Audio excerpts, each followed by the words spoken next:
What is up, everybody? This is your boy Is Nefarious, and I'm here with another edition of your Premier Madden League Fantasy Report. This is going to be based on Week 10. This is going to be a Week 10 Fantasy Report. Before I continue, if you enjoy the content, enjoy everything that I bring to you, please like, subscribe, all that good stuff. Also, if you are interested in the Premier Madden League and you are currently not in the league, and you want to be in the league and be a part of all this content all the league has to offer, like training camps, attribute requests. We got the we get the NFL drafts, like the real NCAA drafts, but there's a little twist to it. If you join, you'll have more information on that. Then we got, I mentioned training camps, that we get the PML top 50. I mean, the league keeps growing every season, every year. We keep growing more and more and adding more stuff for our own members and users to enjoy, to make the league more immersive than it already is.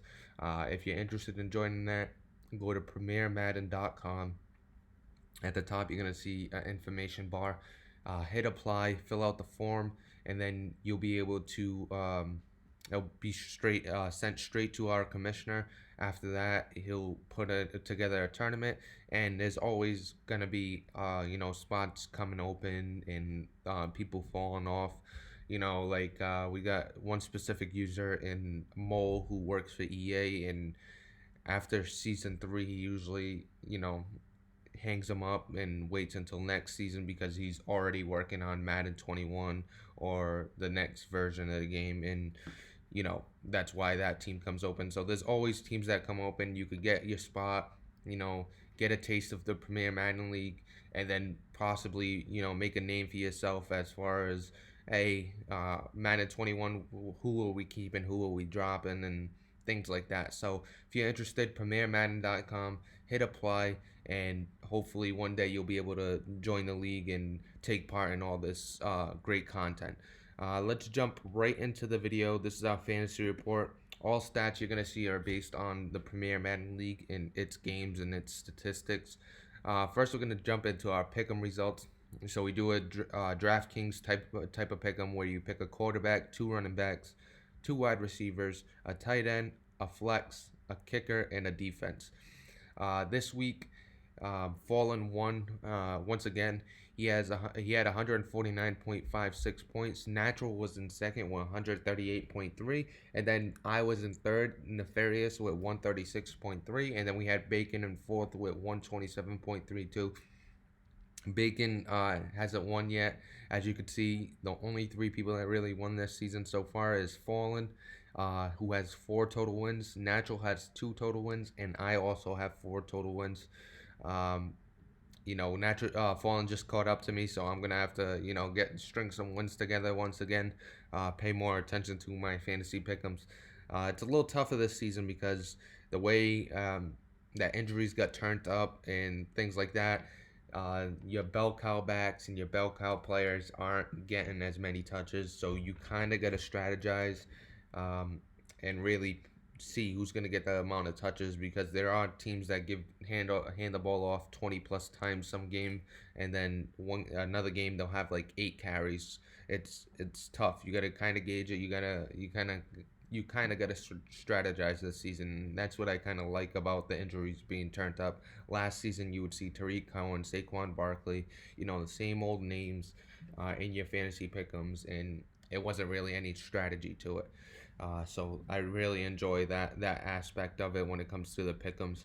Let's jump into Fallin Steam. So you could see here he went with Bryce Perkins as his quarterback. He had 25.06 points. Then he had A.J. Dillon as his running back 1. A.J. Dillon had 23.5 points. Nyheim Hines of the Indianapolis Colts was his RB2. He had 33.2 points. Amari Cooper was his wide receiver 1 out of Dallas. He had 2.4 points. And then Robbie Anderson was his wide receiver 2 out of New York. He had 17.5 points. Grant Calcaterra, the rookie out of, I believe it's Oklahoma. I might be wrong on that, but he's on the Steelers now. he had 16.5 points. Christian McCaffrey, obviously of the Carolina Panthers, had 17.4 points. And Matt Bryant, the kicker out of Atlanta, had 13 points. And then the Vikings defense was his defense of choice. He only had 1 point in a surprising loss. Um, I picked the Vikings defense as well. Thought it was a gimme with the user matchup, but it didn't turn out that way. As you can see, he had 149.56. So Fallin with the win this week. Congrats to Fallin on that. Let's jump into the team of the week. And first, we're going to start with the quarterback. We got Josh Rosen from the Miami Dolphins. Started off the season riding the bench. Now he is on fire. And this might be his first time on the list this season, and that's kind of a surprise. So he's been playing since like week 4 or around there, and he's been lighting it up. The offense has been lighting it up. So he had 296 passing yards for 10.76 points, and then 4 passing touchdowns for 16 points, for a grand total of 26.76 points. So a huge game by that Miami offense with 4 passing touchdowns. I believe they played the Rams and pretty much rolled right over them. Let's jump into the running back of the week, and we got Ito Smith. Speaking of one of the backs that gets more than 15 touches, even with the injuries, Ito Smith, and he's been durable and been able to hold up so far, even with that many touches. He had 243 yards for 24.3 points, and then he had 4 rushing touchdowns for 16 points, and in a grand total of 48.3 points. This was a really impressive showing from Ito Smith, especially since the Atlanta Falcons did take on the New York Giants, who are one of the best defensive teams in the league. Even though the overalls don't say it, the user does a really good job defensively there. I got some insight that he was guessing pass all game, kind of chasing a dev story, if I'm not mistaken. So that might have played a big part in that. But Ito Smith is still very impressive. 243 yards and 4 touchdowns. Let's jump into the wide receiver of the week, and we got Darius Slayton of the New York Giants. He had 6 receptions for 6 points, 157 yards for 15.7 points, and then 2 receiving touchdowns for 12 points, for a grand total of 33.7 points. The New York Giants already got Taywan Taylor, who they acquired from the Browns, up to a superstar in dev. I don't know. Maybe he's chasing the superstar development for Darius Slayton as well. This is a good start to it. Maybe he'll get that dev story soon enough. Let's jump into the tight end of the week. We have Darrell Daniels, who got signed to the Dallas Cowboys in free agency. He had 6 receptions for 6 points, 100 yards for 10 points, and then 1 receiving touchdown for 6 points, for a grand total of 22 points. So Darrell Daniels, kind of a forgotten man, very athletic tight end. Uh, Really, low overall, but it looks like the Cowboys have him rolling. I think I took a look and he has him at a star development, so that's good for him, especially with the athletic tight end like that. Could be a key part of his offense going forward. Let's jump into the defense of the week, and we have the Cleveland Browns with a surprise showing on the team of the week. Not really known for his defensive prowess, more known for his offensive ability. Defense, he kind of gives up a lot of points usually, but he has the defense playing well right now. He had 6 sacks for 6 points, 6 turnovers for 12 points, and then 1 safety for 2 points. And then he had 2 defensive touchdowns for 12 points, and then 10 points allowed, which gave him 4 points. Like I said, not really known for his defense, but that Browns defense is playing well recently. Uh, Going to a more bowl ball control type of game, and it's working out for him so far. So congrats on the Browns making the team of the week. Let's jump into the fantasy pick'ems.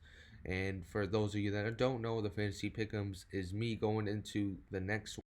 So we did week 10. Those are all the statistics from week 10. This is us looking at week 11, all the matchups, and choosing which would be the best matchups going forward.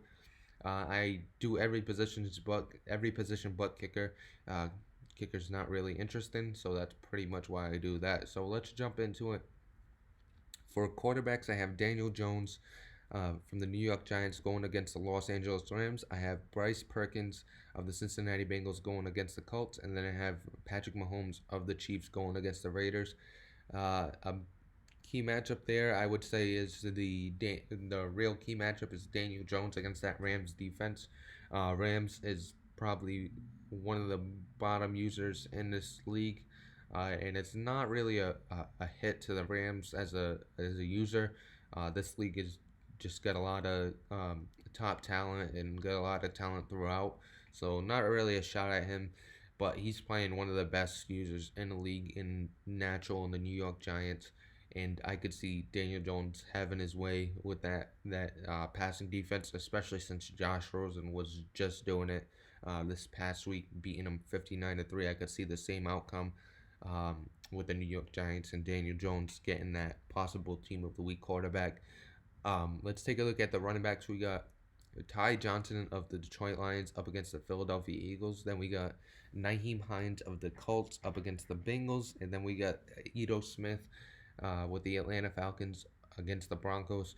Talking about Ito Smith, he was just on the Team of the Week, played a way better defense in the New York Giants and was still able to put up good numbers. So I take a look at the matchup against the Broncos, who aren't really a bad defense, but aren't the best either. He's kind of in the middle of the pack, if I'm not mistaken. And Ito Smith is somebody that's gonna get the ball a lot, even though injuries are up, and he's been doing well so far. So I can see Ito Smith having another big game against the Denver Broncos defense. We take a look at wide receivers. We got Taywan Taylor against the Rams, the New York Giants, Taywan Taylor. And then we got the Houston Texans, Will Fuller against the Tennessee Titans. And then we got A.J. Green of the Bengals up against the Indianapolis Colts.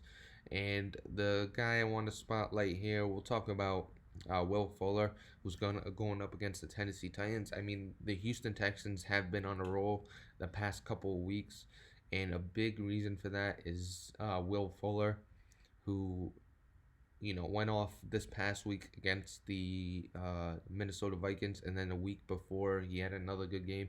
He seems like he's using Will Fuller a lot more than usual. And with Madden, speed is a big factor, and Will Fuller is a burner on the outside. It seems like he's been using him up the middle a little more than on the outside, so that's somebody to watch going into this week, especially against the Tennessee Titans, who are one of the bottom teams in the league. So I would definitely look at that matchup as a strong matchup. Then we got the tight ends. We got Dawson Knox of the Buffalo Bills up against the Los Angeles Chargers.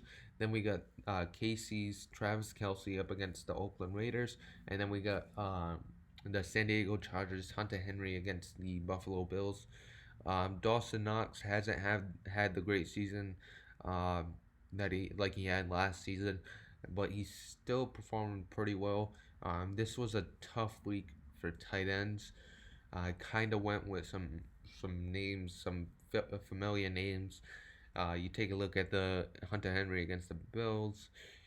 Hunter Henry's been a part of that offense, not a huge part. Travis Kelce the same way. He's a part of that offense, but not a huge part. And then Dawson Knox usually was a big part of that offense, but he's been using Sammy Watkins, and he's got Marquise Goodwin, and there's just a lot of mouths to feed. And Titans usually don't get as much love in this league, so it was a tough pick. But I kind of tried to put three names together that I think are gonna get some statistics this week. Some guys that aren't going to be the focal point of the offense, but definitely get involved every week. You take a look at the defenses, and I got the Bears up against the Tampa Bay Buccaneers. Then I got the Giants up against the Rams, and then the KC defense up against the Oakland. Went with KC this week. KC's got a pretty good defense, and they're going up against the Oakland Raiders, who are prone to their fair share of interceptions. I know the Oakland Raiders have been playing better of late, but they're also somebody you look at and he could have 5 interceptions this game and get blown out. So That's why I went with KC. I could see a lot of turnovers, especially if KC gets up early, and the Oakland Raiders are just slinging it all over the place, and Derek Carr is throwing it into the hands of the KC defense. So I think that matchup's going to be a really good matchup, and that's pretty much going to do it. That's my matchups going into Week 11, and that's going to do it for this whole video. And I hope you enjoyed the all the content. Hope you enjoyed the video. If you do, like, subscribe, all that good stuff. Thank you for listening.